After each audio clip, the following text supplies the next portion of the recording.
Damoff. Yes. Thank you. Sharon Damoff, Mukilteo.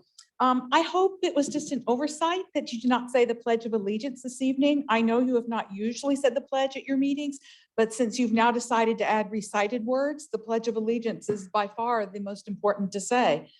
You might be thinking that this commission focuses on minority interests, but no documents guarantee minority rights more than the founding documents of the United States of America. And the Pledge of Allegiance is the means by which we acknowledge our country. Anyone committed to minority rights ought to be loyal to this country that was founded on the principle, all men are created equal. This was the principle that impelled our country to do away with slavery, even though many countries still practiced slavery at the time, and some still do today.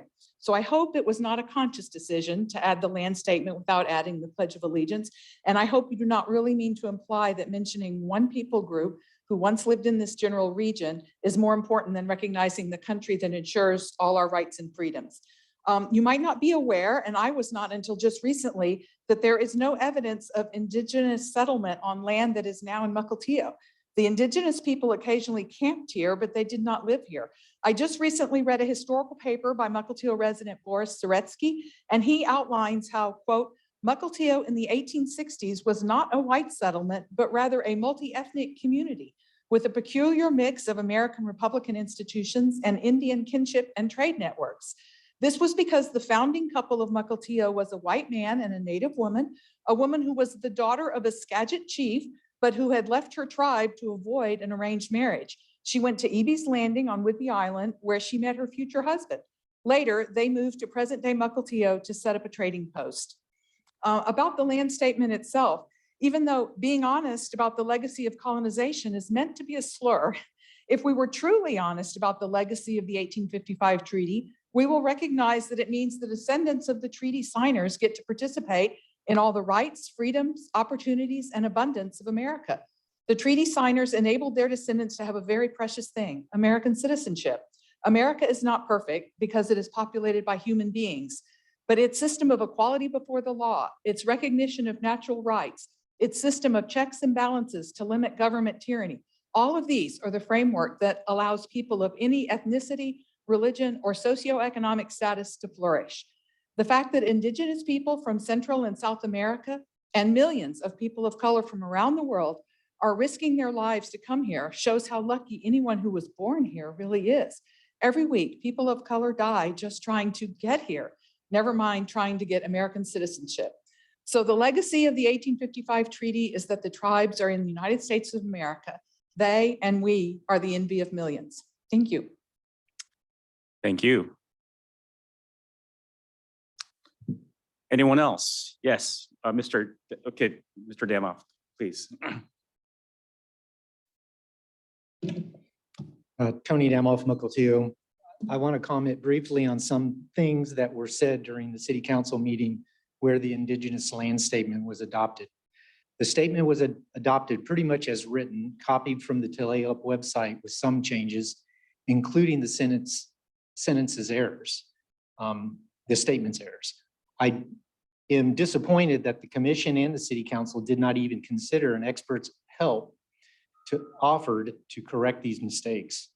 In fact, one public commenter said that the commas here and there don't really matter, and that the statement is, in its form, is the writer's expression of themselves. In essence, I believe this commenter is trying to say that standard rules don't matter when people are trying to express themselves.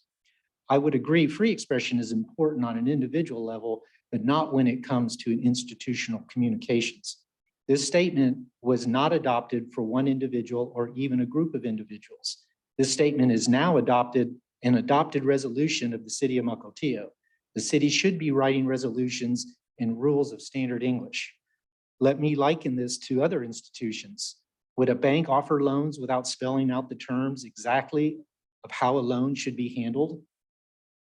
Do they leave it up to any chance of miscommunication or accept errors in their balance sheet as close enough when a few $1,000s here or there? Does it really matter? Will account holders care?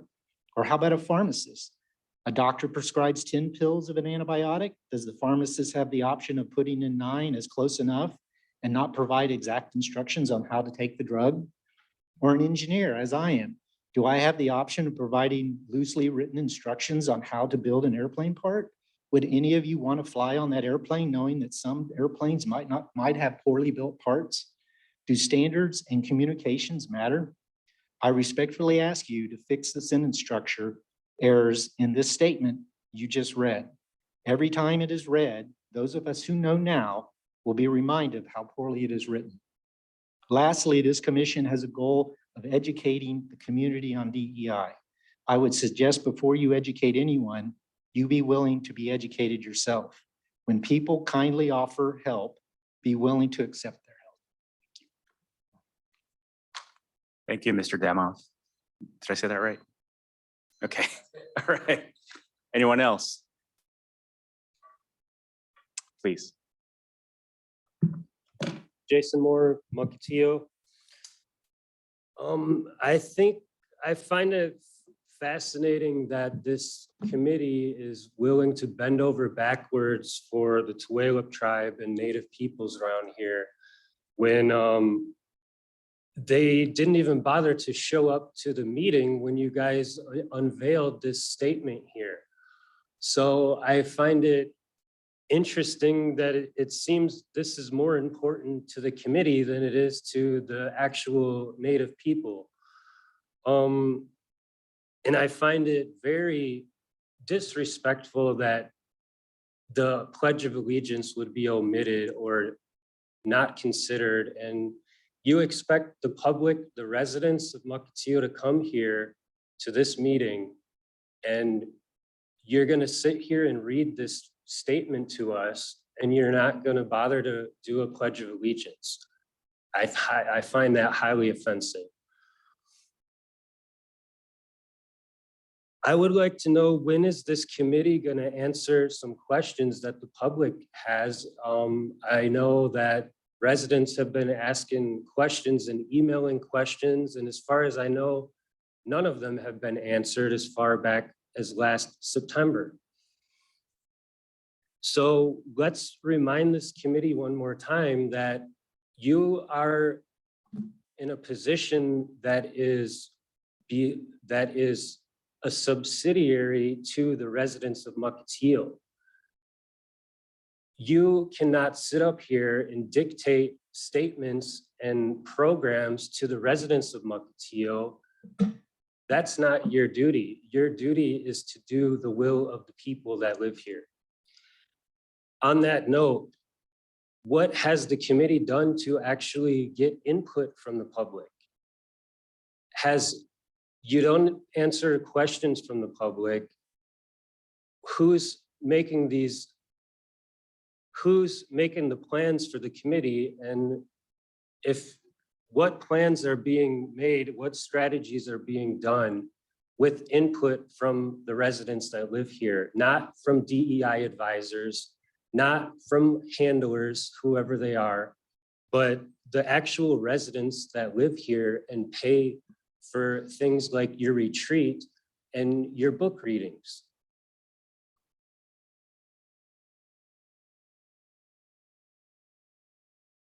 And I would respectfully request the opportunity to be able to address each item on the agenda today. Thank you.